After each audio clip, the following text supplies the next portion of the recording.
Welcome. Thanks for coming out this nice fall day. It's not freezing. Let's see, we have no public speaking tonight, so we'll skip one. Sorry, let's do the approval of the meetings from last month of October. Does anyone have any comments, questions, concerns about last month's meeting? The minutes, rather. Make a motion that the minutes for our last meeting be approved. We have a motion to approve. Is there a second? Second. Second. Any further discussion? Hearing none. All those in favor say aye. Aye. Opposed? Very well. Minutes are approved as submitted. Now, we have no guest signs up, so we'll skip that one. Report of the Board of Trustees, that's for Chair, that's for me, and I don't have a whole lot to say. I'll kind of keep it down to 30 minutes.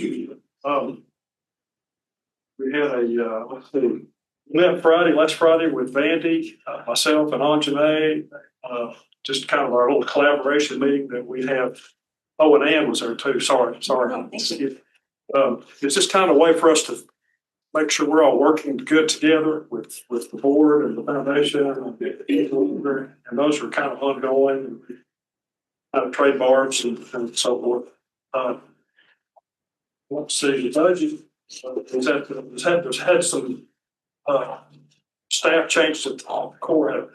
Something start over. Having some department changes at the Blount County Finance Department. Don Stallion resigned and has gone to Townsend, so they've got some staff retraining and reorganizing. So the budget and finance is still kind of in flux, and Anjanae's keeping in contact with him to make sure that's going pretty well. That'll be the report there. Our budget kind of bumped along like this.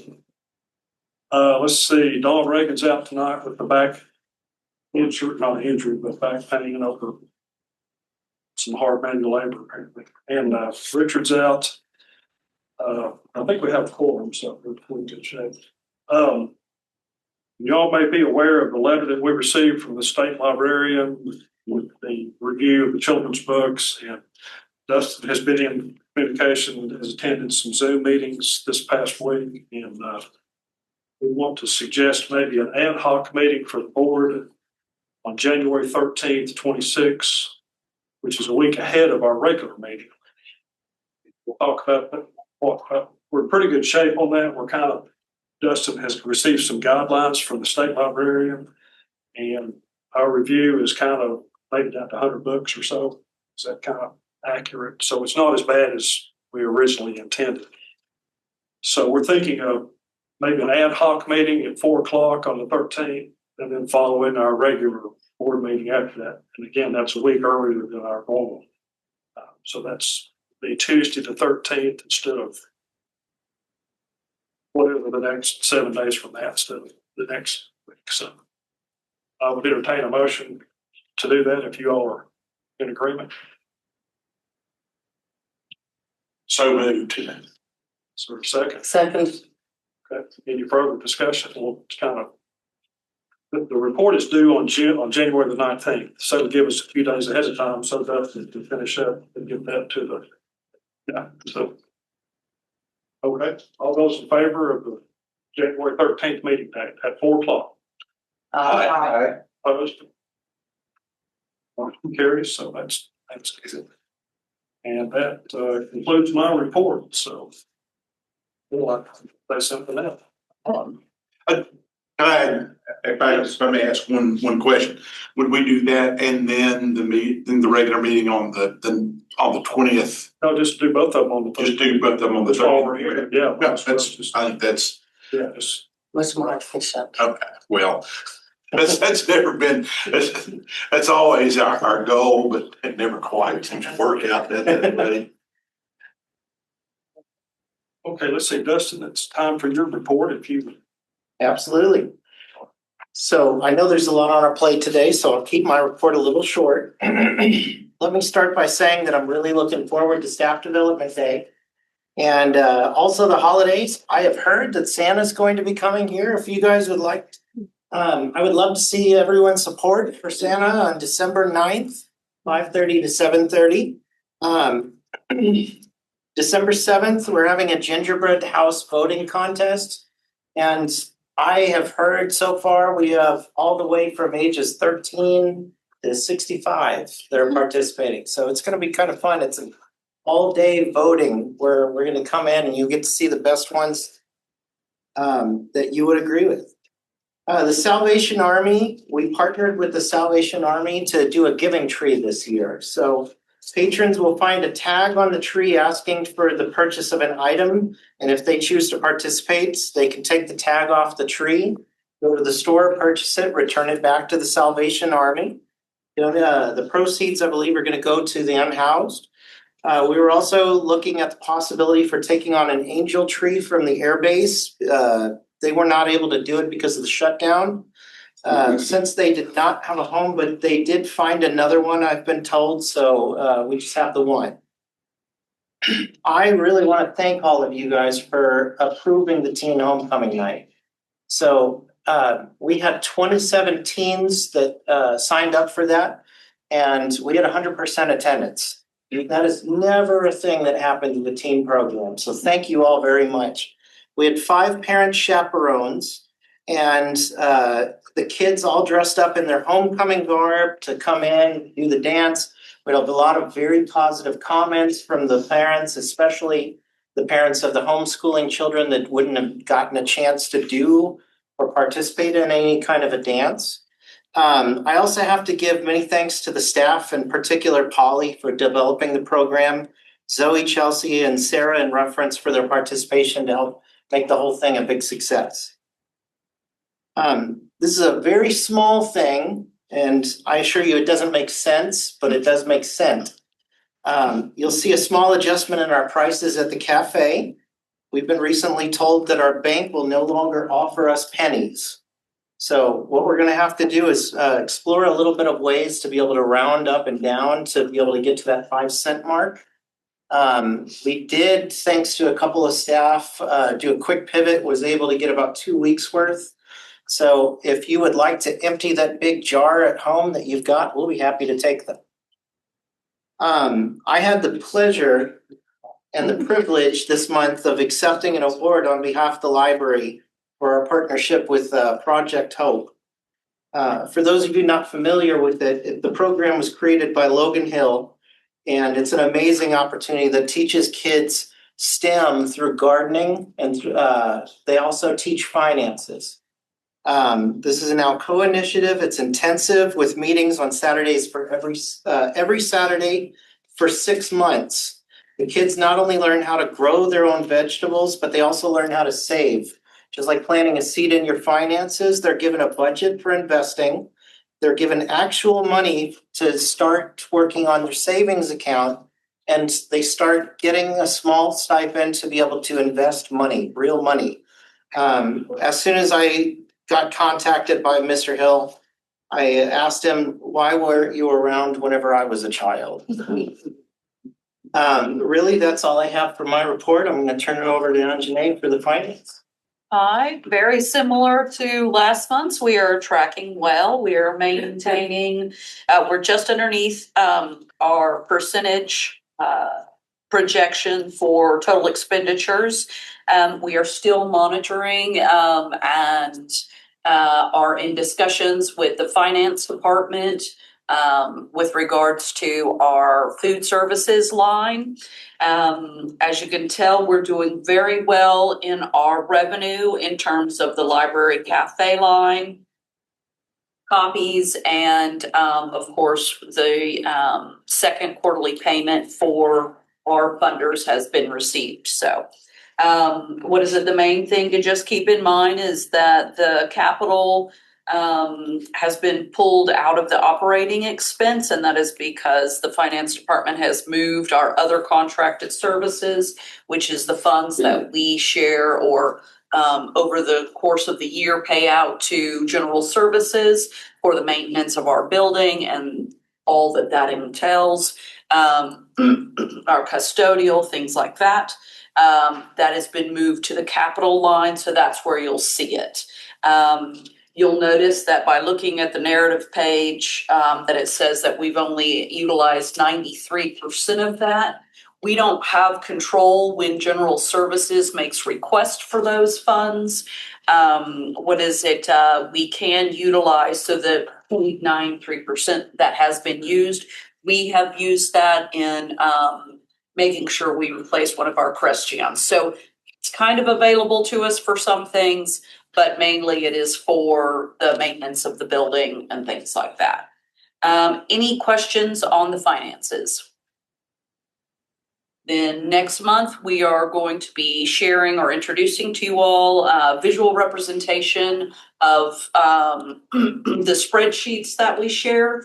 And hopefully it'll be very quick little statements at the bottom that says focus on this or nothing, no action needed. This is under the guidance and suggestion of our board member, Richard Fogg. And if it helps, we'll provide it. So next month you'll see it. Okay. One thing I forgot to add on Friday, the county's restriping the parking lot. Those that didn't know that, so. I'm sorry, repeat that again. But the county's restriping the parking lot is coming Friday, so you don't have to park over the oil spots. Yeah, and also on top of that, we will have the book drop open. So if you guys would like, we are going to close off and rope off the parking lot, but that circle entrance to drop off the books will still be open and available. The building will be closed. Well, Yes, sir. okay, Travis, do you have any report? Or I have one primary announcement in that it is that season as some of our board members will rotate off, and we are actively recruiting and encouraging referrals for interested and qualified folks from the community that would like to serve on the foundation board of directors. I will say that we've targeted at least 2 sectors by sector sounds so inhuman. Types of vocation or experiences or demographic that are currently not represented on the board. We're seeking someone that has at least some connection to the homeschool community so that their needs and interests are reflected in the decisions that the board makes. And somebody from the the clergy, the faith communities. That we have in the community. So please feel free to contact me with anyone that you'd like to refer that might have an interest in serving the public and the library with their service on the foundation. anything else? That is all. Okay, thank you. Bandy, Friends of the Library. Sure. We have our holiday, I call it the holiday December book sale coming up on December 4th, 5th, and 6th. You're welcome to volunteer.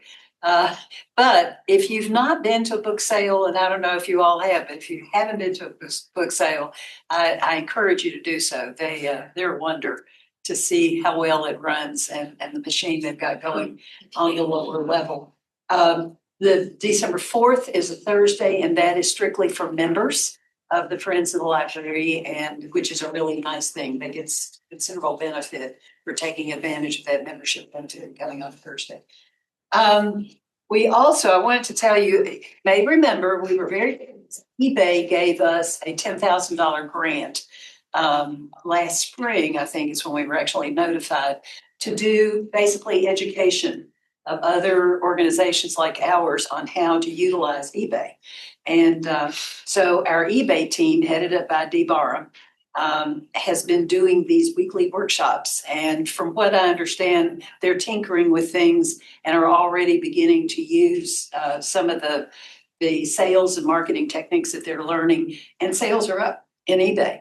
One of the things they did is figuring out how to bundle paperbacks. There's not a lot of value, you think, in paperbacks, but if you bundle them and market them correctly, they go flying off the shelves. So kudos to Dee. This was sort of her baby from the beginning, and they are all fired up. There's sort of a new enthusiasm in there.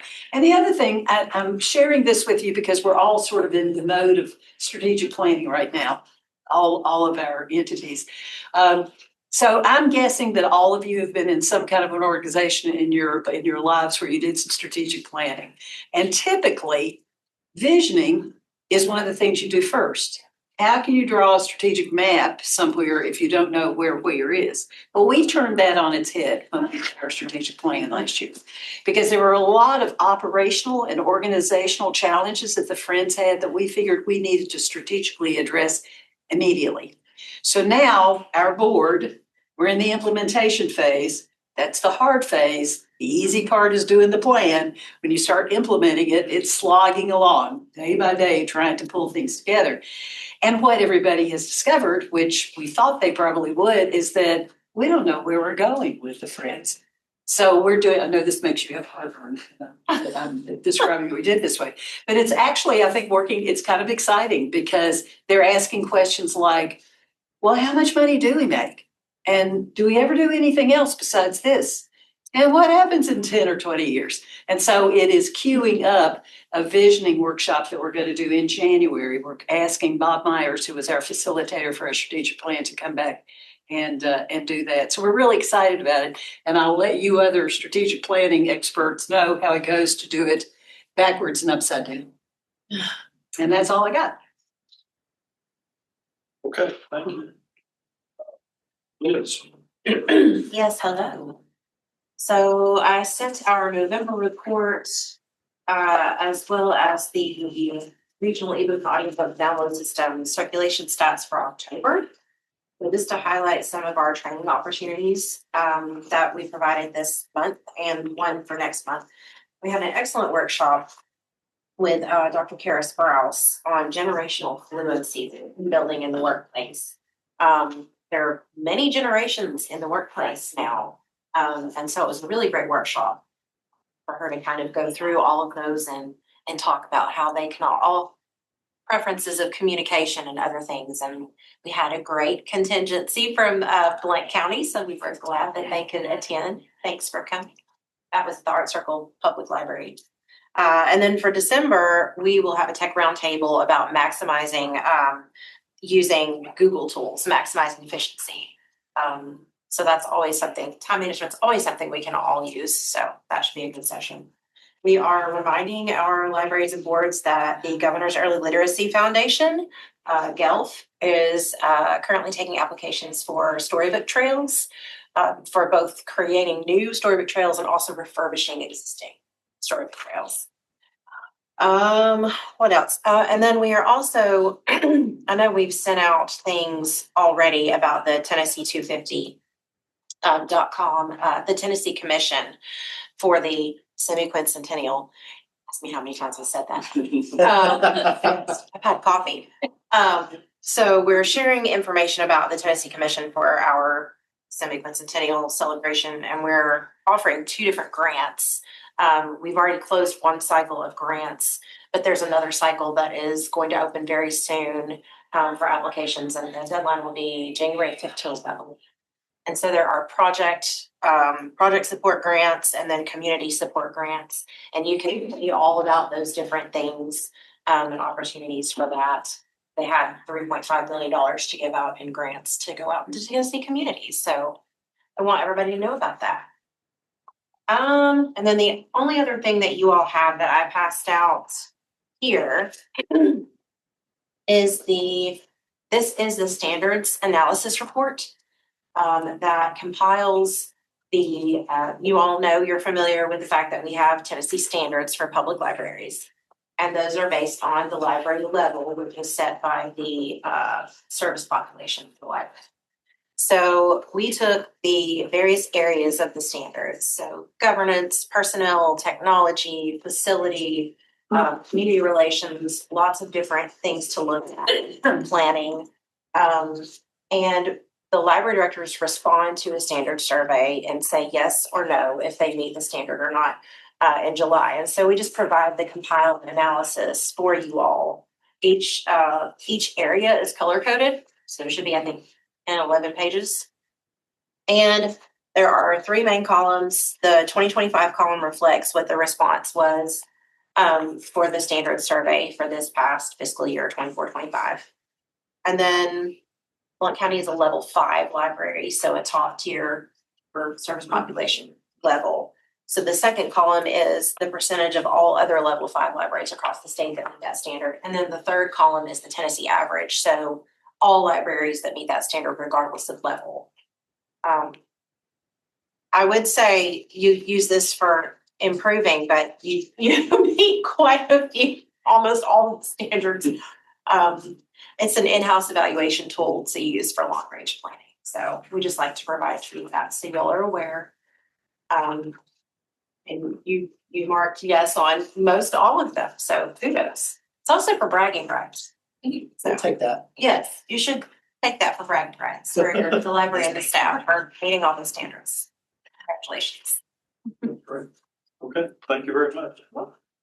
Let's move on to old business. So we have a code of ethics. Is this for us to vote on? As you all may recall, Richard Fall, he's not here tonight, unfortunately, but he wanted to include some sort of a standard format. We sort of agreed on to go in one we'll look at it each time one comes up for review. And this is sort of a hybrid with some of the proposed standard formatting and some of the comments, I think. Anything else to speak about this? So what we did, per the board's request last month, we did take the formatting that the library would like to see moving forward and applied it to all of the different policies that you're looking at today. And so the very first policy right after the data in your bulletin packet, it starts with Code of Ethics Policy for the Blount County Public Library Board of Trustees. This is the one that the library had proposed initially and that we had tabled so that Richard would be able to review and go through his recommendations. So the first one is the library's recommendations based on that. And the second one is Richard Fogg's recommendations of what he would like to see amended from the Code of Ethics Policy for the Blount County Public Library Board of Trustees document. Okay, so when you say amended from, you saying he wants this added to, or this second piece is what we need to vote on? So based on the number of changes that Richard had recommended, the entire original document was removed and replaced with his language. And so essentially what the board's vote is tonight is either to decide whether or not to continue on or adjust parts of the library's recommended policy or Richard's recommended policy. Is it a policy or the format? Policy. So the formatting at this time, we've adjusted and we made the decision last month to say that there didn't have to be necessarily a vote. If you guys approve the way it looks right now with the formatting, by proxy, you are approving the formatting as we're moving forward.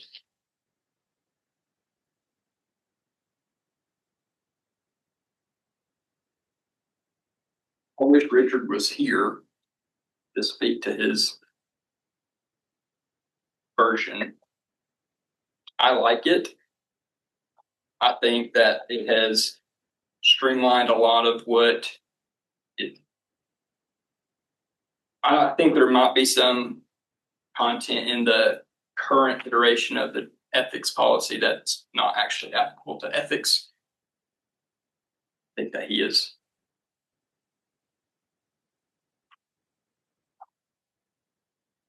whittled it down to be all ethics material that is covered in this, what I have. Just glancing at some of these from the current as opposed to what he has eliminated or revived, whatever. One or two of them appear to me more like duties as opposed to ethics. You know, this is what I do because I'm on the board. It's what I'm expected to do. This is my duty, as opposed to something that has to do with something that's ethical. Like reading the distributed materials, that's just a duty. It's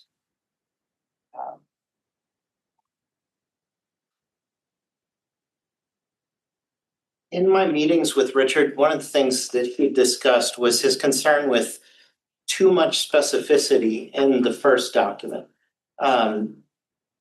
One thing in favor of this document, I will say, is that the specificity of the document allows one to be able to say, I am ethical by ensuring that I do this. It allows the board to have essentially a doctrine to say that I will show my ethics by doing this. It also tells the public, the staff, that this is what they're adhering to. With Richard's document, he was looking for more broad length language as opposed to specificity. He thought it was too specific, which made it miss some things essentially in his description. We did discuss this back and forth. My concern with his document was at times it felt too vague. It didn't give a specific as far as this is to showcase how I'm being ethical.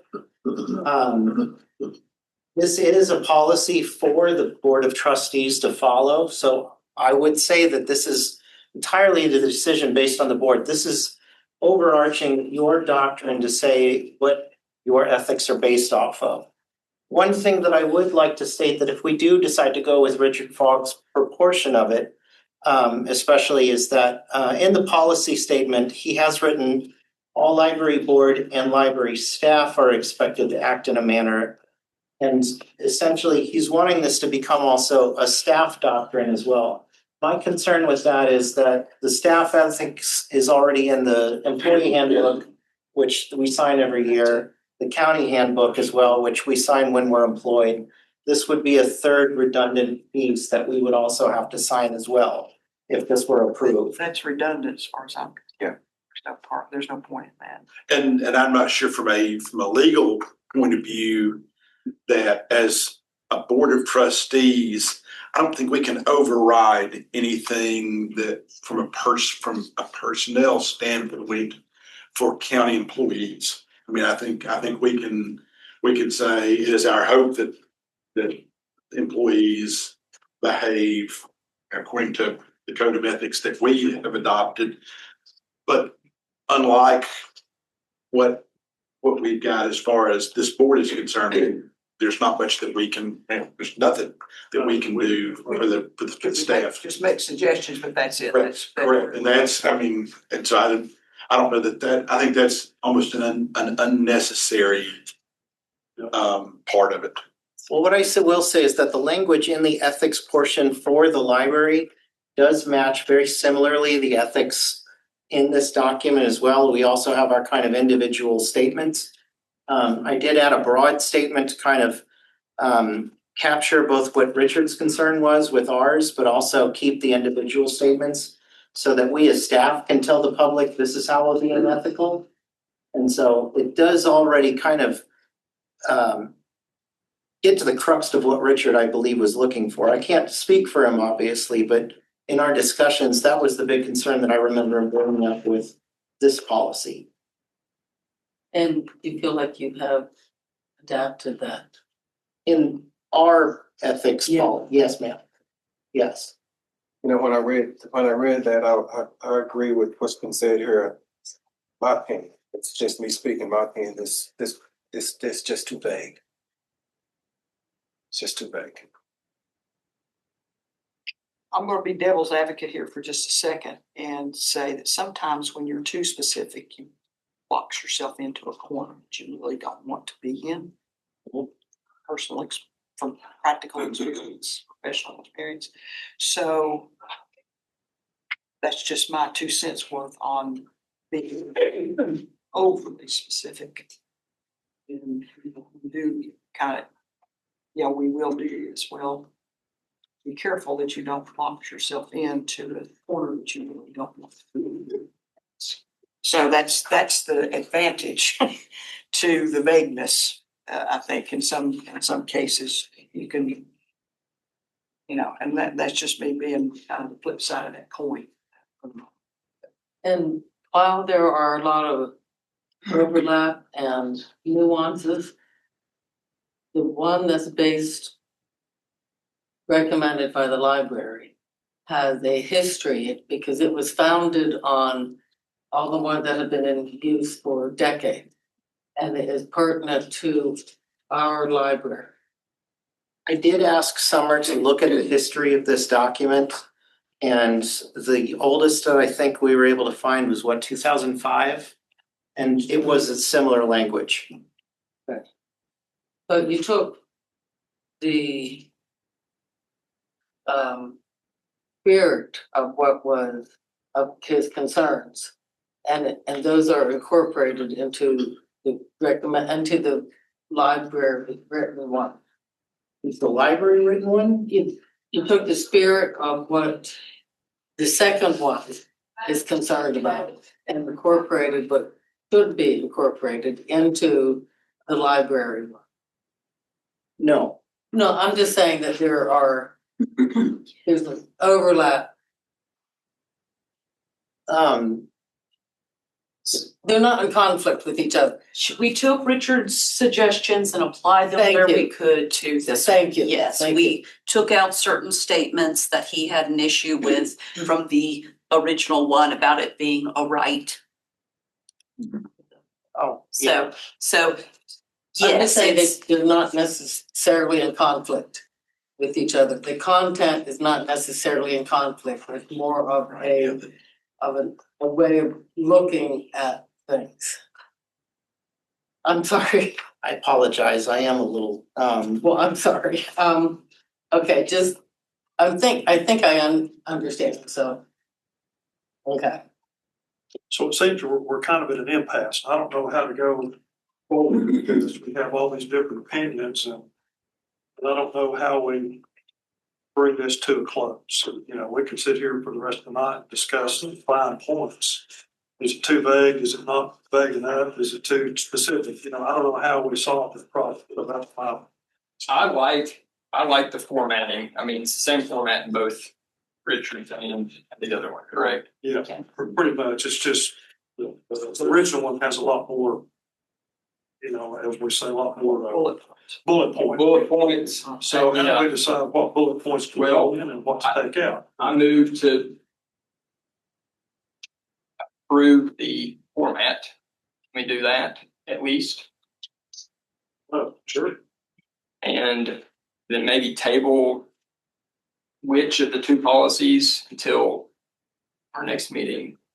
I mean, I've not had a whole lot of time to look over this. I'm circling several things that I don't think should apply in a ethics policy right now, but I'm trying to also listen and everything. That's what I would be comfortable doing. Maybe if everyone would take it and read it to come back, you know, next meeting, decide which of these bullet items we can delete. I think if there again, we'll have, you know, 10 people and 20 shirts. Yeah, I mean, so of course, What if you took, it looks to me like these, on his revised standard version, it looks as though it's 1, 2, 3, 4, 5, 6, 7. He's got 7 bullet points. My guess is that if we took all of these, the original, they would fit under most of these somewhere as a indented version. Okay.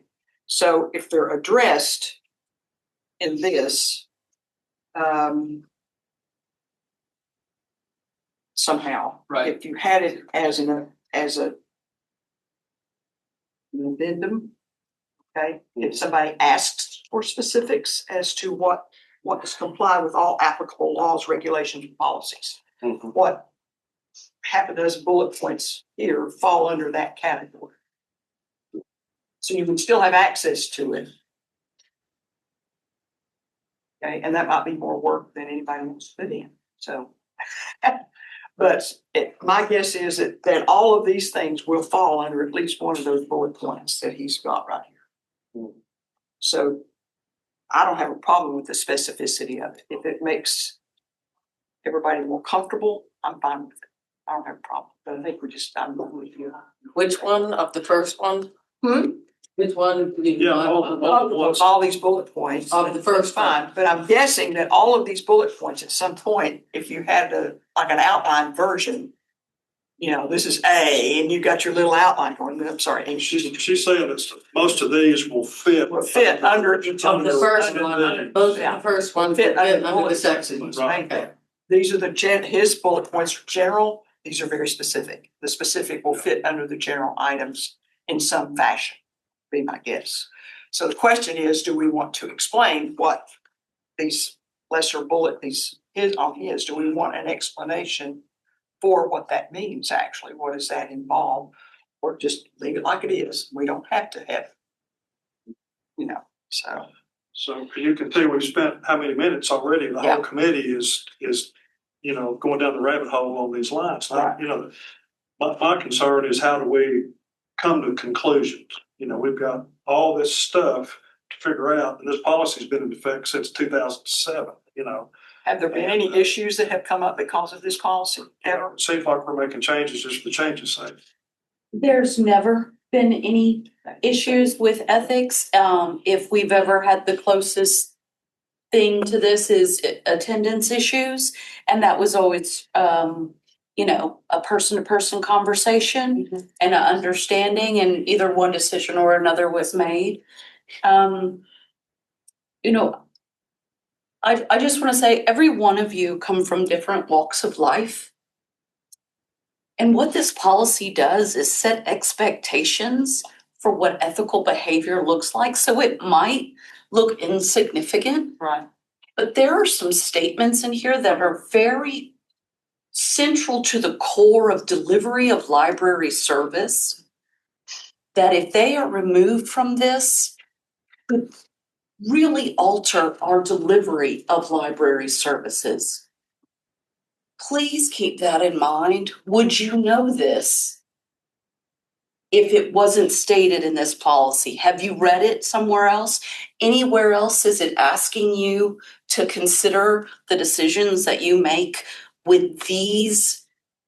I think that's Your foundation? I think that's a fine point. I don't know specifically what you're talking about, but I don't know that that necessarily means that it belongs in an ethics policy.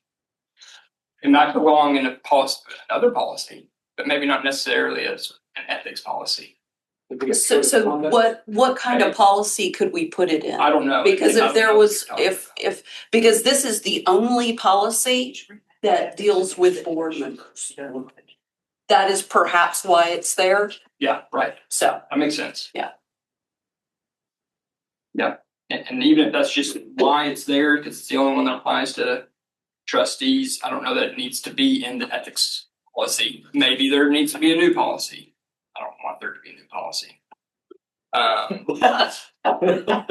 But that's, My question for asking that was, I'm of the attitude, if it ain't broke, don't fix it. So Yeah. that's kind of where I fall. But what if your code of ethics and expectations and policy, and then just leave it alone like it is? Just change the title to make it fit what's already here. Because some of these clearly are expectations. It depends on how you define ethics, okay? So, but clearly in my mind, some of these are expectations. So just call it ethics and expectations. participate in discussions and votes. It's not an ethic, but it might be an expectation. Right. So you just retitle it and then live with what you've got and move on. So in a perfect world, I would suggest we need 3 people as a subcommittee to work on this, but that's difficult to do in our situation. So, we can have another specially called meeting and hash this out. That's where I'm coming from. We have a lot of stuff here to get through. All the varied opinions. I don't know how we're going to do this. Well, I do think though, if we have a chance, if we set ourselves a goal to include everything by the 13th and have a chance to look over it, think about where we all stand in on, then I think that us setting a real, fish or cut bait sort of date for us, because I think, I like you, I think that we could discuss this every meeting from now till. Oh, exactly, yeah. And the policy that comes up, we're going to go through this. Right. And, that's been an issue. That's my fear and concern. So I'll entertain a motion that we, everybody put their thinking caps on and review this before our next meeting. Did you, that we may look at it. I made a motion to approve the format. That's fine. I mean, if everyone's in agreement, then I'm okay with that. Okay. So would it be, and make sure you approve the format, but table the content is until the January meeting. Approve the format, table the contract until January 13th. Okay, I'll second that. Okay. No further discussion. Oh, the only thing that I will ask, and I think it's something that Liz may have brought up, on the bottom of front page of Richards, there's a paragraph that talks about subjecting the board and the library staff to disciplinary action in accordance with that. I here again, I don't think that we have any. We don't have. Talked about that last meeting. Right, yeah, so I think that's a part that no matter where we come in, that's gonna have to be. That's gonna have to HR, be Blount County. exactly. That would be a county matter right there. So. Your bylaws also discuss removal. This comes up in bylaws typically. I'm looking at your bylaws and it'll go over some duties and responsibilities as well. So you may want to have that in addition to your bylaws with your ethics. You know, if the board member misses 3 meetings in a row, they're automatically kicked out or something. Well, not really though, because the board doesn't appoint, the Blount County Commission appoints, they're the appointing authority. So you don't really have the. Right, so. Yeah. I'm gonna say, keep out on the next. Things like fiction on, that's right there.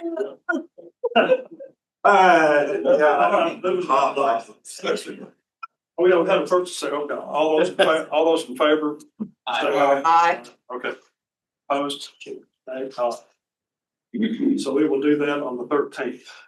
Let's see, our next one is public use policy for the children's period. I don't know what. Just have the format applied to it. The format was applied, as well as the only other substantive change was the reduction of time that we were able to call the police for an unattended minor. We reduced it from 30 minutes to 15 minutes. Okay. Yeah, that's fine. It's fine.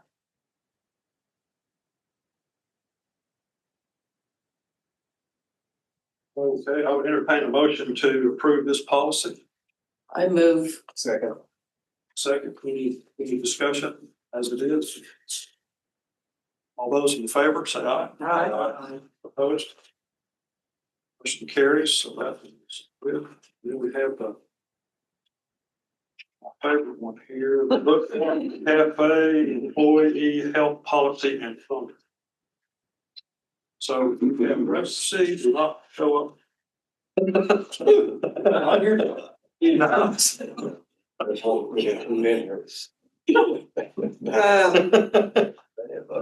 I've been silly, but there is the problem is where do you start and stop? I mean, you know, people come to work. I'm sure if we went to restaurants and saw their operations, we'd be horrified. You think people have sense enough to stay home if they're sick. So anyway, we probably come up with some sort of list of where to start and stop. Justin, who initiated this? This document predated myself, and there were items that were added. We removed COVID, so this could be the emphasis. I'm not sure. Anjane might know better the amount of time that this has been like this in this specific format. It says date of adoption, 2013. Yeah. So I'm assuming that's when, during that time that our cafe staff really grew. It also was probably, and I'm not 100% sure on the history of that. I know that originally when the cafe opened, it was supposed to be a business, and then it became the responsibility of librarians. And so perhaps it was that, you know, librarians are not taught in their program how to run a cafe. They are taught. But that might be my choices. I maybe missed what you said. Is this cafe under the health department coming in and doing an inspection every so often and getting a grade and all that kind of stuff? And the cafe did get 100%.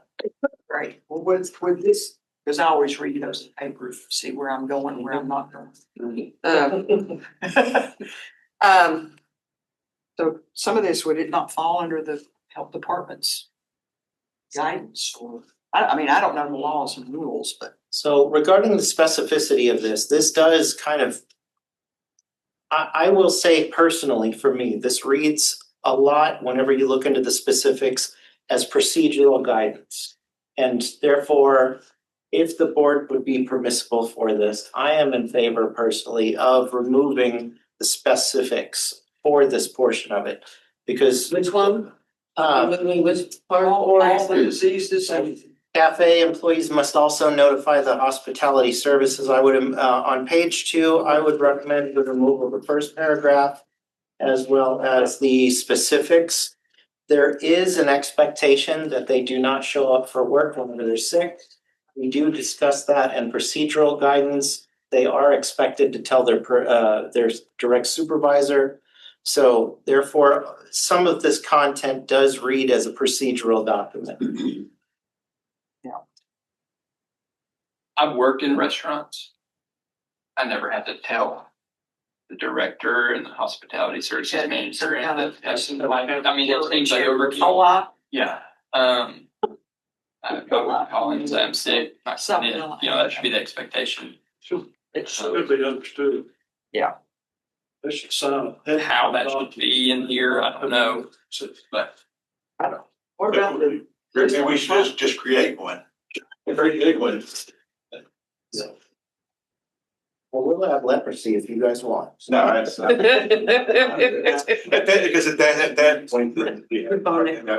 Version, things like that, so.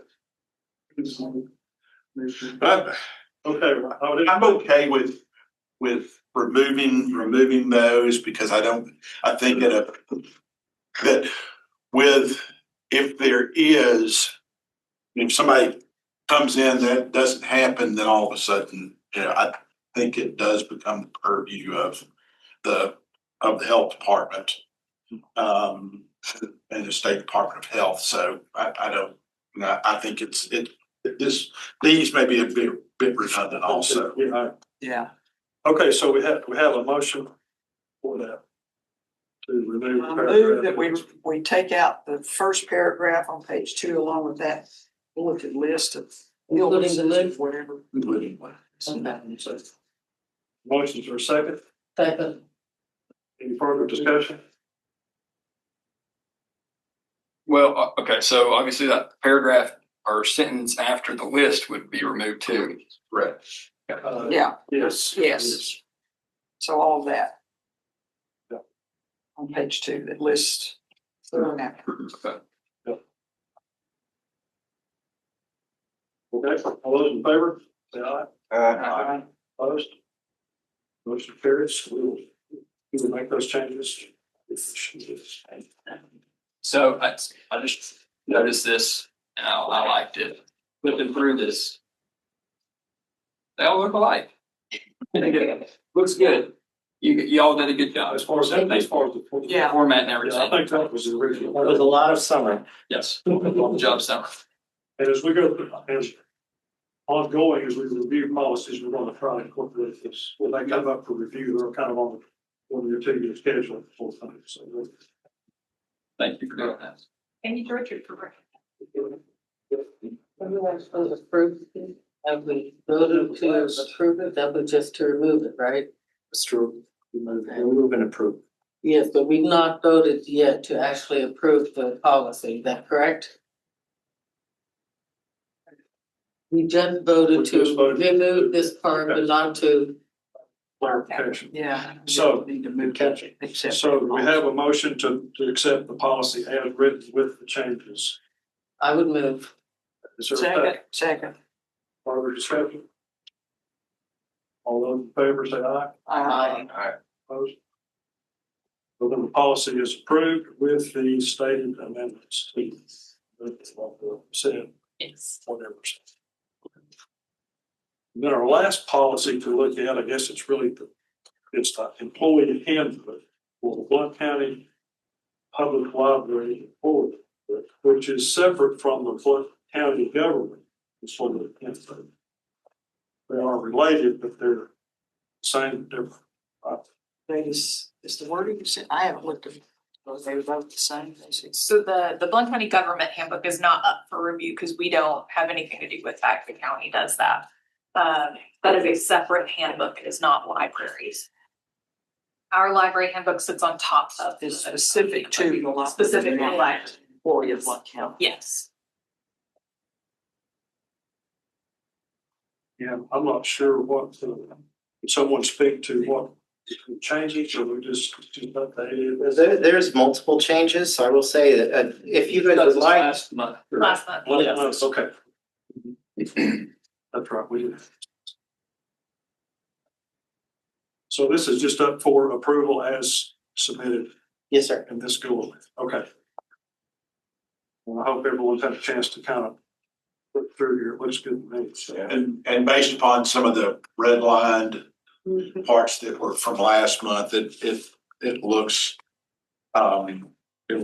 looks good, to me, and particularly, and this is a place where having a two-tiered system is good because, people who are employed here are employees of the library and of the county. And I think we need something that's specific just for folks who are employed here. So we'll entertain a motion to approve the employee handbook. I move that we approve that as second as amended. Any further discussion? All those in favor? Opposed? Very well. So now we have employee handbook. And that concludes our old business. And on our new business, just real quickly, we have, Dustin's been here 6 months, believe it or not.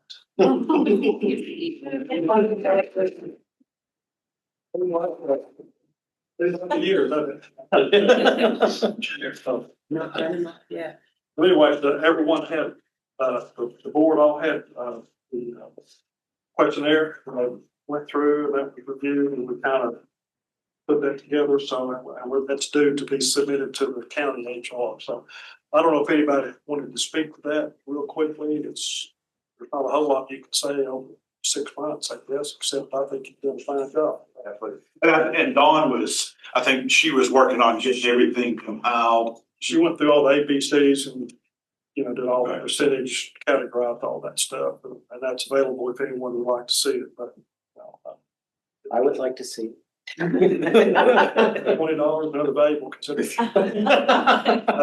So I didn't want to go into a whole lot of detail with that. Well, Mr. Chair, if I can comment on this. I'll take a risk and say on behalf of both the Friends of the Library and the Foundation, it's been an absolute joy to work with Dustin and his role and the support and the collaboration with him for the two support organizations. Yep. I second that. I'm up here 2 or 3 days a week, and it's just like he's always been here. So it's been really, really fantastic. Thank you for myself. So okay. We will pass that on. There's no meeting in December. Hold the applause until the end. So we thought we'd had enough. We typically do not have a December board meeting, and then we'll reconvene January 13th. Discuss the infamous letter from the state and whatever else we need to talk about, and then have our regular board meetings. Anybody have anything else for new business that's not mentioned? Oh, let's see. County Commission meeting. I'm assuming Dawn will go to that. Friends of the Library is the 25th of November, which is next Tuesday, right? But yes, and I don't know. We'll try to either myself, I might call Richard, so he's been going to those, so we'll do that. Foundation, we're having a meeting Thursday morning. I have to amend our schedule. It's on there for Friday, but I'll have to send out a message about that. Okay, It's gonna come as a surprise, I think. I gotta figure that out. okay. So sir, just as an FYI, we're closed on Friday. Yeah. Yeah, But that's why we moved it to Thursday, because this building is closed. I think. Didn't see that in the minutes from the last meeting. I was not there, so the treasurer chaired it, so I gotta figure that part. Okay, just let us know. So, the Greenville City Council, it's on December 2nd. Next, we're gonna go to our full meeting. Yep. And then our next board meeting, as I said, was the 13th on the 20th. And time is, gosh, we got 4 more minutes. Don't say that. I know it's 15. So, Out the universe. anybody have anything else to say that's important? And the only thing that I'll comment on is that Dustin, along with the other library directors, I think have taken a good approach to the letter from the Attorney General's office. I think that I appreciate how, at least from what I've seen going on, that at least we've got looks like a united front on figuring out exactly how to do, how to handle this and what works best for us. So I appreciate that. sir. So, because it does look like this may wind up, as lots of problems are, being more tempest in a tea kettle than anything else. Hope so. Since you kicking horns and just. Yeah. Okay, I would entertain a motion to adjourn. Move we adjourn. Second. All those in favor, stand up. Thank you all very much.